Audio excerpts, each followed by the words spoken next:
Yeah, adventure. We're on our way. Yay! Today's adventure brings us to Ford's Theater in Washington, D.C. Miller, before I do the formal presentation, I'm going to tell you a little bit about this place. Let me draw your attention to the president's box. We do not call that a booth, if you know what I'm talking about. A picture of George Washington was placed there by the Fords that day to represent the presidency. The original lithograph was taken out about a year ago for preservation. That one is a nick on the right side of the frame where Booth, when he jumped, caught it with his spur. Tucked away on the right is the rocking chair where the president sat. Story goes, the original rocking chair was in the Smithsonian. It was not being put on display. It was in the basement, which doubled as a break room, so some of the workers were apparently sitting in it during their lunch break. And so one of the Ford widows petitioned to get it back, got it back, and in 1929 auctioned it off for $2,400. Anybody know who the highest bidder was? You. I was, I was 25 years old back then. It wasn't me, but it was a guy by the name of Ford, Henry Ford Museum. Anybody? It's Dearborn, Michigan. Anybody live in that neck of the woods? Okay, because we would like that back, please. So next to it is a little cane bottom chair that Mary sat in her hoop skirt. Behind is a sofa where Major Rathbone sat, and his fiance / stepsister sat to his right, Clara Harris. This theater looks very similar to how it did in 1865. The Civil War photographer Matthew Brady took photos of the interior and exterior right after the assassination. So they recreated this place based on those photos and other documents in the 1960s. There are some exceptions. They had gas lighting back then. They didn't have the red carpet, and they didn't have these chairs. These are reproductions of Baltimore flip chairs from the 1880s. They had little cane bottom chairs that you could move around. Now we have 655 seats. I want you guys to guess how many people the Fords claimed they could fit in these same four walls back in 1865. Let's hear it. 400. Wow, that was a lot. So who said 1,200? Okay, that's not right. So try doubling it, 2,400. So people were smaller back then. They're like little hobbits. And, they had no fire marshals. So they had the second balcony in play, and it was known as the family circle, also known as the peanut gallery. So it's 25 cents per bench seating. You can throw your peanut shells down on the good seats here. This theater used to be, at one point, it was the First Baptist Church back in 1833 initially, and that congregation decided to join another congregation, so this became available. One of the church board members said, well, they better not turn it into a theater or there'll be dire consequences, because theaters are more rowdy back in those days. You could throw things if you didn't like something, stomp your feet, hoot and holler, and men would expectorate their tobacco juice, spit their tobacco around, but you had to watch where you stepped. The Fords came along and leased it out as a music hall in 1861, and once you know, a year later, there's a faulty gas meter, and the whole interior burned to the ground. So the Fords did not get discouraged. They built a more grand, elegant theater like you see today. It opened as Ford's New Theater in 1863. Very popular. Lots of soldiers in town, and they wanted entertainment. There were 495 plays put on from when it opened until the president was shot. After the assassination, the Fords wanted to reopen it as an active theater. It was set to open July 10th, 3 days after the conspirators were hanged. Government was okay with it. The public would not stand for it. They sent threatening letters saying, if you dare open this as a place of amusement after our beloved president's been shot, we'll burn it to the ground. Take what you can get for it, $50,000, we'll support your next venture, but do not open those doors. Secretary of War Stanton closed the place. Eventually, the government bought out the Fords for a total of $100,000, and then the government turned this into a 3-story War Department office space. So there's pension records here, Surgeon General Library, Army Medical Museum up on top. Eventually, in 1893, it was mostly pension records, and someone was excavating in the basement, not shoring it up correctly, when a 40-foot section buckled, then desk papers flying through the air, collapsing one level into the next, into the basement, killing 22, and injuring 68 in this same 4 walls. So what do you think people said about Fords after that? Cursed. So Congress shut it down. Later became a warehouse, fell into disuse. 1932 became the Lincoln Museum. 1933 was given over to the National Park Service for preservation. And 103 years after the assassination, once again became an active theater as well as National Historic Site. So there are 4 plays put on each year here by the Fords Theater Society, who we're in partnership with. You're looking at the set for Into the Woods, which goes until May 22nd. We have also had Come From Away here. Has anybody heard of that play? It's a musical with Celtic music related to what happened on 9/11. That's now on Broadway. Christmas Carol's been going on for over 30 years here. And usually once a year we have a special event. It's a red carpet event. Politicians, celebrities come, and the presidents of the United States come. Every president since Gerald Ford's been here at Ford's. And when the presidents come, they sit in seat 106, where this young lady's sitting right here. That is where President Trump's rump was less than 2 years ago. And if he shows up today, if you hear hail to the chief, you got to bail out of there quick. Until then, you get to be the honorary president for the rest of the day, so let's give her a big hand. So, a very special place. This is a living memorial to Lincoln's love of the theater. I'm going to have a quick intermission, and then I shall begin.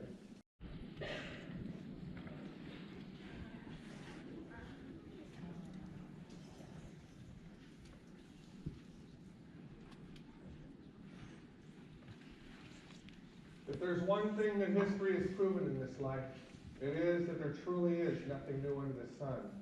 It seems to me that every 80 years or so since its beginning, this nation comes to a crossroads where its core beliefs, constitution, or the very future of its existence is put to the test. Our founding fathers risked their lives signing a document declaring independence from tyrannical rule. The Revolutionary War which followed would culminate when General George Washington and the American and French forces surrounded General Cornwallis and the British at Yorktown, Virginia, forcing them to surrender and sealing the deal on this new republic in 1781. 80 years later, the Civil War, brother battling brother, would begin in 1861. 80 years after that, America entered into World War II in 1940, when that date which shall live in infamy.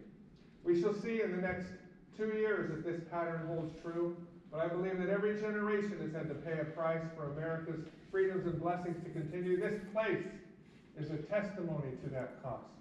Abraham Lincoln would become one of many who have given their lives for something greater than themselves, that this nation might live. And he bore more burdens than any before or since, and those burdens were heavy, like the plight of slavery, to which the president said, "Yet if God wills that this war continue until every drop of blood drawn with the lash shall be paid for by another, drawn with the sword. As it was said 3,000 years ago, so still it must be said. The judgments of the Lord are true and righteous altogether." And the blood would certainly flow at battles like Antietam, Gettysburg, Chickamauga. Over 700,000 soldiers would die. This theater holds 655 seats. If you were to fill this theater with soldiers, that would be on average the amount that would be dying day after day after day for almost 4 years. And as Commander-in-Chief, those losses are mounting on the President's desk while he is battling his generals who are too passive in his opinion, not pursuing or attacking the enemy like he desired. In 1862, the President suffered his greatest loss, the death of his beloved 11-year-old son Willie to typhoid. They were drinking bad water. This crushed the President. He said Willie was too good for this earth. Mary, she would not recover from this. She distanced herself from her family and the men that needed her support during the Civil War. So to escape all this stress, if possible, when he could, the President loved to come to the theater. He loved Shakespeare and comedies. And on one such occasion in 1863, he comes here to Ford's Theater to watch the play The Marble Heart, starring an acclaimed 24-year-old actor, John Wilkes Booth. Now, Booth despised the President. He blamed him for all the 7 problems. He thought slavery was the greatest blessing that ever happened. So how dare the President try to abolish that and take away their property? He's even going to direct some of his more venomous lines toward the President in his box that night, to which someone in the President's party said, "Well, that looks like it's directed at you." And the President said, "Yes, he does look at me rather sharp, doesn't he?" In 1864, Booth gathered co-conspirators and hatched a plot to kidnap the President, take him down to Richmond, and ransom him for the release of Confederate prisoners. They needed to reinstate the prisoner exchange that General Grant had stopped for in order for the South to have a chance because they had less soldiers. After one failed attempt, where the President was not where they thought he was going to be, the plot stalled. 2 weeks later, Richmond fell. And a week after that, Robert E. Lee surrendered the Army of Northern Virginia. The U.S. granted Appomattox Court, now signaling to most that the end of the war was in sight. So there's great celebrations here in Washington, grand illuminations, fireworks, and they want the President to give a speech. A day later, he puts together some words, and in his talk, he's going to talk about Reconstruction. And he says something very provocative for the time, that he believes that some black men should be given the right to vote. Well, guess who's in the audience? John Wilkes Booth turns to his co-conspirator, Lewis Powell, and says, I'll put him through. That's the last speech he shall ever make. 3 days later, the morning of April 14th, the president awakens unusually cheerful. Many people notice the change in his countenance. He's having a wonderful breakfast with his family.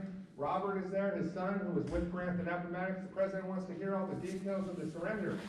Mary decides that they should go see the British comedy Our American Cousin that night at Ford's Theater, and they're going to invite General Grant and his wife Julia to attend. So they send off a messenger to inform the Fords. Well, the Fords are elated because it's Good Friday, usually low visitation, about 300 or so, and General Grant's a huge draw in Washington. Rarely seen coming off these great victories. He is the toast of the town. So they're going to quickly advertise and decorate the box like so. Now coming down to Ford's to pick up his mail about noon that day is the actor John Wilkes Booth. Harry Ford says to him, well, the old man at Grant's coming tonight. Well, that's interesting. So Booth's going to play it cool. Well, they reach his mail on the porch. What was once a kidnapping plot in his mind is turned to revenge and murder. The new plot to kill the president, Vice President Johnson, Secretary of State Seward, and Grant to try to destabilize the Union so the South can refortify, reorganize. Now Booth, he knows this play. He has access to come and go to the theater. He knows that there's one line that the audience goes absolutely wild over. So he's going to coordinate all the attacks around that one line, which will happen about 10:15. He took a piece of a music stand out of the orchestra pit, placed it in the hallway between exterior and interior doors that leads to the president's box. He prepared his horses and weapons, wrote a manifesto, and at 8 o'clock that night met with his co-conspirators to finalize their plans. The president and his party arrived at 8:30 that night, half hour late to the play, and much to the dismay of the audience, without General Grant and his wife Julia, who decided to go visit their children in New Jersey. In their place would be Clara Harris, a friend of Mary's, and her fiancé, Major Henry Rathbone. They made their way up the spiral staircase and around the dress circle. As they did, the famous actress Laura Keene spotted the president. It's not hard to spot him. He's 6'4", stovepipe hat takes him up to Shaquille O'Neal level. She motioned to the orchestra master to strike a hail to the chief. And it's good times in Washington, standing ovation for the president and his party. As they made their way around, the president smiled, tipped his hat to the crowd, bowed, and settled in the rocking chair to watch the play. Booth arrived just after 9 o'clock. He tapped on the back stage door and asked stagehand Ned Spangler to watch his skittish horse that will not be tied up. Well, Ned can't do it. He's got to move scenery around, so he gets Peanut John, boy that sells peanuts in the peanut gallery, to do it for him. Now, Booth wanted to cross over the stage, but he couldn't. There's scenery in the way, so he went down a trapdoor, underneath the stage, up another trapdoor, out the side to an alley, and around the front to the Star Saloon, where he drank his fill of whiskey and water, liquid courage for his final cowardly performance. Just after 10 o'clock, he's seen going in and out of the lobby. He finally made his move up the spiral staircase and around the dress circle. Now, as he does, some people start to recognize him, but it's not unusual for him to be in the theater. He's a very famous actor, makes over $20,000 a year at one point. As he's leaning against the wall, he's gauging where he's at in the play. He's probably relieved that there is no guard outside the president's box door. There was a Metropolitan Police officer by the name of John Parker assigned to take the president and his party from the outside into the box. He is either drinking in the Star Saloon or watching the play when the assassination happened. He is later brought up on dereliction of duty charges. He said that the president had relieved him. He could go watch the play. Well, that's plausible, because we know security is more lax back then. But the problem with John Parker is that he had been reprimanded 14 times before this for sleeping on duty, drinking on duty, going to brothels on duty. 2 years later, he's fired for sleeping on duty. And to add insult to injury, after the assassination, guess who they sent over to guard Mary at the White House? The only person that Booth has to get past is White House messenger Charles Forbes. He approaches Forbes and gives him what looks like a calling card. Now Booth, because he's like the young Johnny Depp of his time, for you young people, he is Channing Tatum famous. He's allowed to enter because of his fame. Now once inside, he takes that piece of a music stand, puts it against the door on the wall, barricading himself inside. Now there's only one door between him and the president's box. He approaches that door and looks through a bored hole. We can see the president sitting. Then he pulls out his .44 caliber single-shot Derringer. And then he listened. Because alone on stage is the actor, Harry Hawk, and he's about to deliver that one line. Don't know the manners members of good society. Eh? Well, I guess I know enough to turn you inside out, old gal. You sockdologizing old man trap. Okay, so what's wrong with you folks? That was hilarious. Now, unlike you all, audience erupts in laughter. That's boost cue. He steps forward, point blank range, and fires into the back of the president's head. The ball entered 2 inches from his ear, went through the brain, lodged behind his right eye. The president slumped forward as though he's sleeping. The very last thing the president said, Mary was clutching onto his arm. She said, "What will Miss Harris think of me holding on to you so?" The president said, "She won't think anything about it." Blue-gray cloud of smoke. The first one to see Booth, Major Rathbone. He goes for him. Booth dropped the derringer, raised the dagger to stab Rathbone in the heart. Rathbone parried the blow, went in the bone up the shoulder. Then Booth attempted to jump over the balustrade. As he did, Rathbone grabbed his coattail. That tripped up Booth. The spur got caught in the Treasury Guard flag. He nicked the picture of George Washington, came very hard and awkward to the stage. That's a 12-foot drop. That's where some people believe he broke his left fibula. It's either there or after he crossed over the Navy Yard Bridge. He said his horse had fallen on him. But I happen to have 2 things in common with John Wilkes Booth. I have also broken my left fibula and the dashing good looks. But I could not do what he did, which is get up quickly with that bloody dagger, comes to the center stage and yells, "Sic semper tyrannis," which is Latin, meaning thus always to tyrants, referring to Brutus killing Julius Caesar. That detestable soul is calling our beloved president a tyrant. And now as he exits, whoever gets in his way is going to get slashed, including the orchestra master. How did he reward Peanut John for holding this horse? He thumped him in the forehead with the handle of the knife, kicked him away, got on his horse, galloped down Baptist Alley towards the Navy Yard Bridge, soon launching the largest manhunt in the history of America. Back in the theater, there's confusion. Some people are actually applauding. They think it's part of the show. It's not till Major Rathbone yells, "Stop that man! Somebody stop that man!" Screams from the box. And then there's a hush. But when the people hear that the president's been shot, there is chaos and pandemonium in this place. There's a 6'5" Army major, the tallest man in Washington, jumped over the horse to go after Booth. He almost caught him. But by the time people realize it's too late, he's gone. The first doctor into the box is 23 years old, 6 weeks out of medical school, Dr. Charles Leal. He's looking for a dagger wound.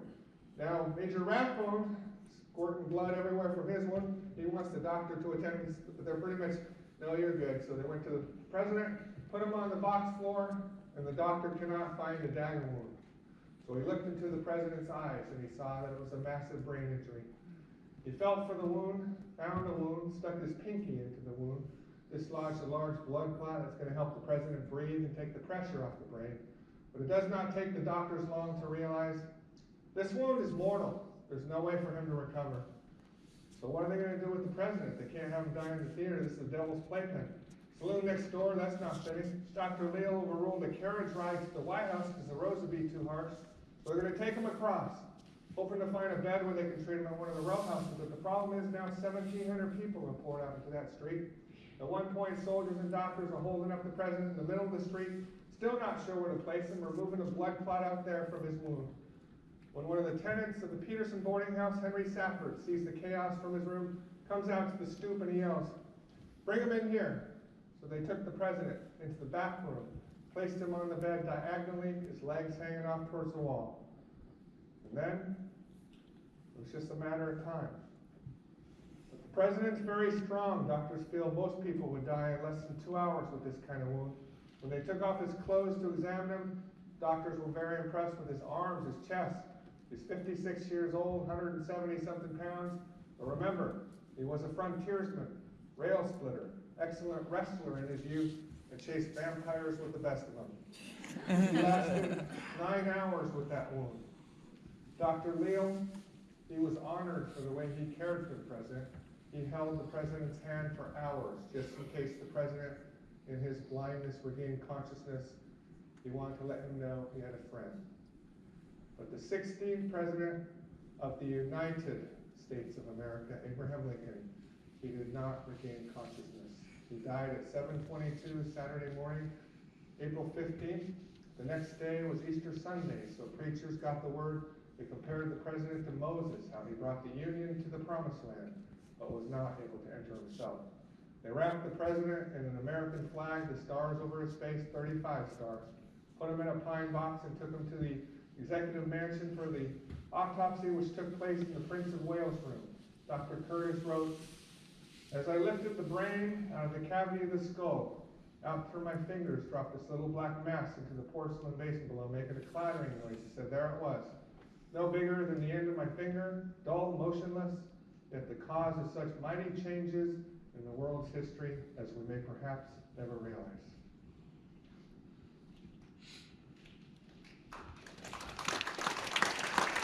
Everybody in the box was tragically affected by Booth's evil act in that 1-ounce ball. Mary would be accompanied by Laura Keene, the actress, who says that she cradled the president's head in her lap, so she's covered in the president's blood. Major Rathbone, still bleeding profusely from the wound given to him by Booth. Him and his fiancée Clara are covered in his blood. So these are going to be the three people consoling Mary across in the front parlor of the Peterson house. And of course, Mary had already suffered great loss. She lost brothers in the war, and Willie's death. And 6 years after her all-in-all died, Tad Lincoln died at the age of 18 from consumption. That same year, Mary and Robert, the only sons to live into adulthood, are living in Chicago, and the Great Chicago Fire broke out. Eventually, Robert had his mother Mary put in Bellevue Place, an insane asylum for the rich.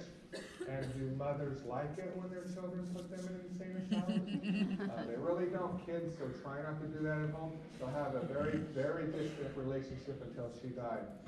Robert went on to be Secretary of War. He was with his father when he died. He was with President Garfield when he was assassinated, arriving at the train station up in Buffalo for the expo when President McKinley was assassinated. First 3 presidents assassinated in American history, Robert is associated with.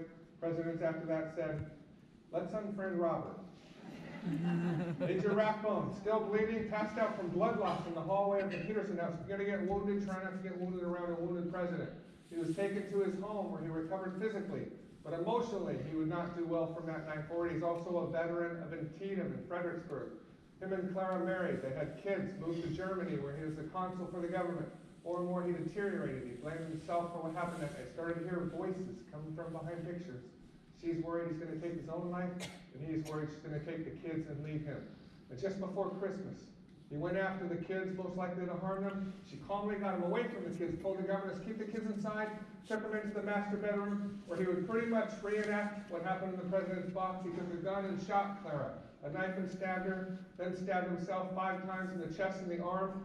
She died, he lived, and then was put in an asylum for the criminally insane, where he died 28 years later, 1911, in Germany. The kids would survive. One became Congressman Henry Rathbone Jr. here in Washington, introduced a bill to help Ford's Theater become a museum in 1932. They also had a distant cousin, some of you might remember, Basil Rathbone, Sherlock Holmes in the movies. John Wilkes Booth would not escape justice for this trail of tragedy. So these 12 days after he leaves stage right at Ford's, he's tracked down to a tobacco barn near Port Royal, Virginia, surrounded by Union cavalry. Now Booth, he has quite an ego. He says he has too great a soul to die like a common criminal being hanged. So he challenged the cavalry to move back 50 paces. He'll come out and fight them. Well, they don't want to kill Booth. They want to put him on trial and see how far this conspiracy goes in the Confederacy. So his request is denied. After his co-conspirator, David Harold's allowed to surrender, Detective Conger fires the barn to flush Booth out. And now it's just Booth in the middle of the burning barn. And looking through the slats of the barn is one of the most fascinating people in American history, Sergeant Boston Corbett, who before he was a soldier, he was a hatter, which means he was breathing in the mercury fumes they used to cure the felt hats, which made you mad as a hatter.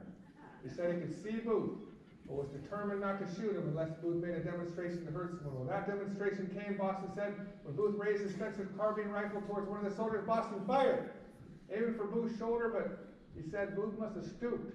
He hit him just below the skull, very similar to where Booth shot the president, severed Booth's spinal column. He was paralyzed from the neck down. They dragged him out of the burning barn to under a tree, and he could only whisper at this point. And he says, tell mother, I died for my country. And the barn's getting hot, so they carried him across the Garrett's farmhouse porch. His last request would be that they raise his hand so that he could see them, which they did. And he says, useless, useless. Now, he might have been saying Lucy, that was his girlfriend's name. No, I'm kidding. It was useless, and useless would sum up his final act because he did not receive the glory and honor like he thought he would get. Killing Abraham Lincoln would be the worst thing that could have happened for the South. Even Jefferson Davis admitted that 10 years after the war, because with malice towards none, with charity for all, they lost their would-be friend in Reconstruction. And the actor Booth, well, he would receive very negative reviews on TripAdvisor for his final performance. Both the president and Booth had premonitions of their deaths. John Wilkes Booth, when he was in boarding school in his youth, went to a gypsy fortune teller who read his poem. She said, "I wish I had never seen this hand. It's the worst I've seen." She said, "You shall have a grand but short life with a bad ending." This haunted Booth. The president said, "This war has eaten my life out. I have the strong impression I shall not live to see its end." And upon leaving the White House on the night of April 14th, he was with his other bodyguard, William Crook, who had urged him not to go to the theater or to have more security, but the president said no. He promised Mary he would go. Without exception, every night before, the president would turn to William and say, "Good night, Crook." But on that night, and that night only, he turned to him and said, "Goodbye, Crook." Both men would die, but one who was seeking glory and honor would die in shame and contempt, while the other, well, there's a scripture that says the light shines in the darkness, and the darkness cannot overcome it. Some lights flicker brightest during the darkest hour. Certainly on the night of April 14th, there were lights. Dr. Charles Leal, Henry Safford, and others. And during the darkest period of American history, the Civil War, there were also great lights.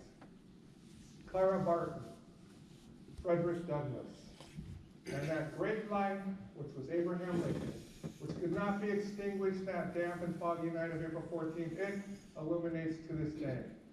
This city, Washington, has given itself over to monuments and memorials to honor great men and women who were lights during their generation's darkest hour. Perhaps one or more of you will arise and shine in these coming years and be called upon to help preserve the very freedoms and liberties that we, the people, so cherish. And finally, in the words of another man who persevered, so the first permanent English colony of Jamestown would not fail, Captain John Smith, who said, "Everything of worth is found full of difficulties."